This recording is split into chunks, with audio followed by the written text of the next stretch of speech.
Two local organizations are offering free dog supplies and grooming services to pets owned by homeless men. Law enforcement and the National Guard are mobilizing for what could be ahead on Inauguration Day. New COVID variant adds urgency to speeding up vaccine distribution.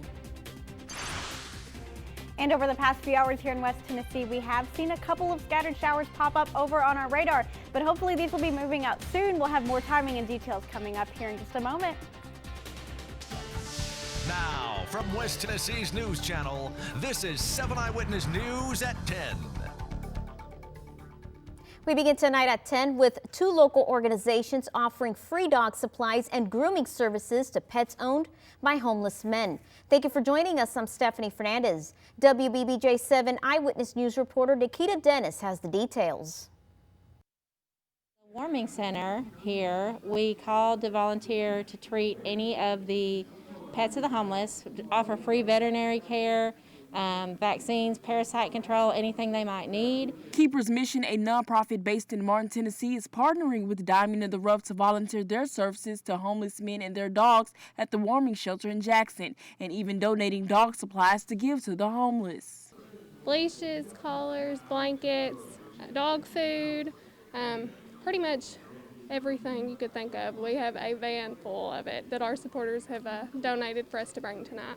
Olivia Turner with Diamond in the Rough says helping pets is something they're passionate about. Giving the supplies and grooming services will show their support for the homeless. This is just what we're about. We want to help when we can with what we can. We're all about helping others and helping other people and their pets. Veterinarian Debbie Reynolds say even though this is something that is done all the time for local pets, she knows the men at the warming center will appreciate the offer.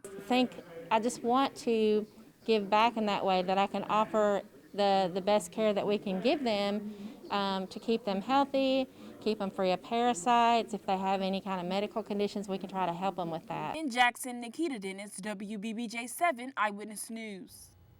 Leaders with the organization say they plan to offer more free services to the Jackson area. And a city in West Tennessee is welcoming its first higher education institution. Bethel University is adding a 7th campus location service to Camden community starting February 25th. This is a partnership with the Benton County government and the city of Camden. Students will be able to attend night classes 1 night per week, having an associate degree in 2 years. President of Bethel University, Dr. Walter Butler, says he's excited to have this location in place for those in Camden looking to get educated. They've kind of been in a little geographical area where nobody has really gone in. Yep, their students are going places to college, but we're going into the county to try to help them. It's a convenient way to get a college degree without having to drive very far. Students can begin taking classes on February 25th. For more information on how to get enrolled, you can visit the Scene on 7 section of our website. Police are investigating a homicide in Gibson County. Rutherford police say one person was killed in an incident on McKnight Street. Additional details were not immediately available. The Tennessee Bureau of Investigation is assisting. Stay with WBBJ 7 Eyewitness News online and on air as more information becomes available.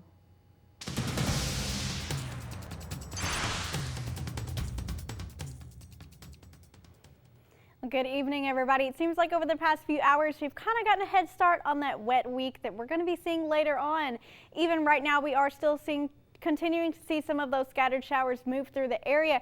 Right now, it's looking like you can see it'll be tapering off. Most of that winter weather mix that we were seeing a few hours ago has already left the region. And that's partially just because we're not warm enough yet, but this will continue moving east and out of our way, possibly seeing another mix for winter weather towards those Obion, Weakley, and Henry counties into the later evening of the night around 2 to 3 a.m.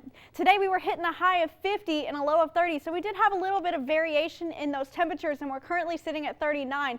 So we've continued dropping from that, and we will continue dropping into the evening, as you can see, into the lower 30s. But as we go on out into tomorrow morning, be aware that thermometer might be showing a few degrees warmer than what it actually feels like due to that wind chill. We're going to be seeing winds in the teens tomorrow morning. These weather headlines are going to be brought to you by CNC Wine and Liquor. We're going to have some scattered showers that'll taper off soon. Starting off with our week on a sunnier and warmer note, and rain showers will return on Tuesday. A look at today's new cases for COVID-19 from the Tennessee Department of Health. In West Tennessee, Madison County has 21 new cases, with 1 new death, bringing the total number to 158. Gibson County has 36 new cases, 111 total deaths. Carroll County has 17 new cases, 59 total deaths.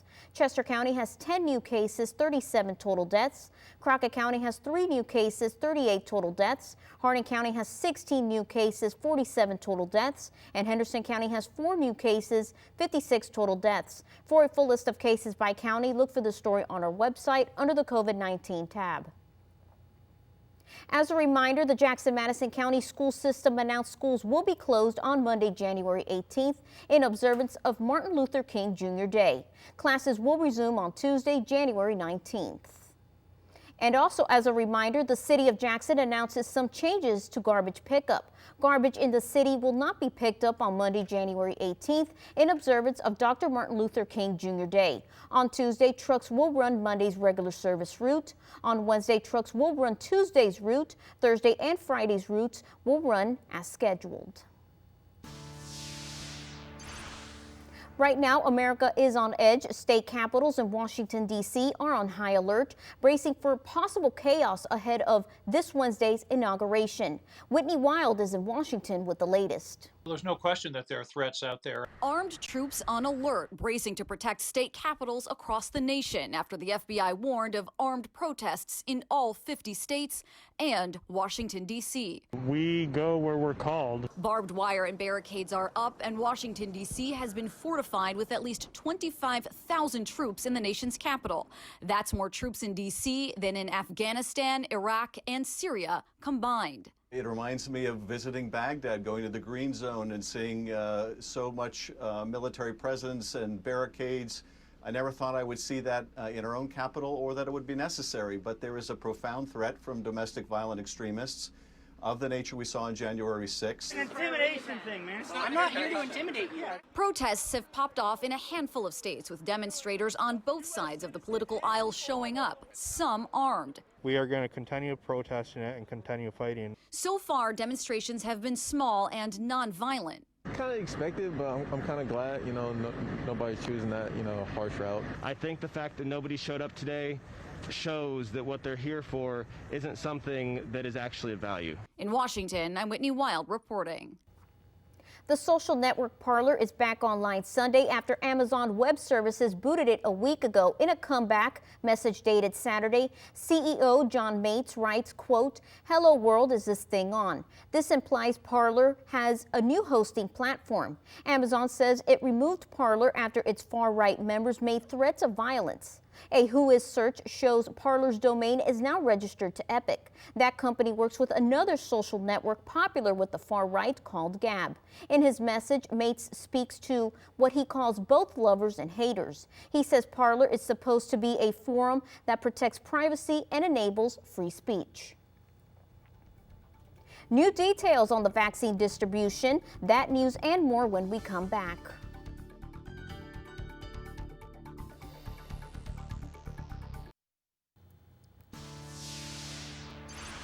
The U.S. is nearing a new milestone in the coronavirus pandemic, 400,000 deaths due to COVID-19. That while states face the challenge of trying to boost the rate of vaccinations. Polo Sandoval reports. The list of U.S. states seeing what's possibly a faster spreading COVID-19 variant is growing. This weekend, Michigan reported its first case with a woman west of Detroit, who officials say had recently traveled to the U.K. where the variant was first discovered last month.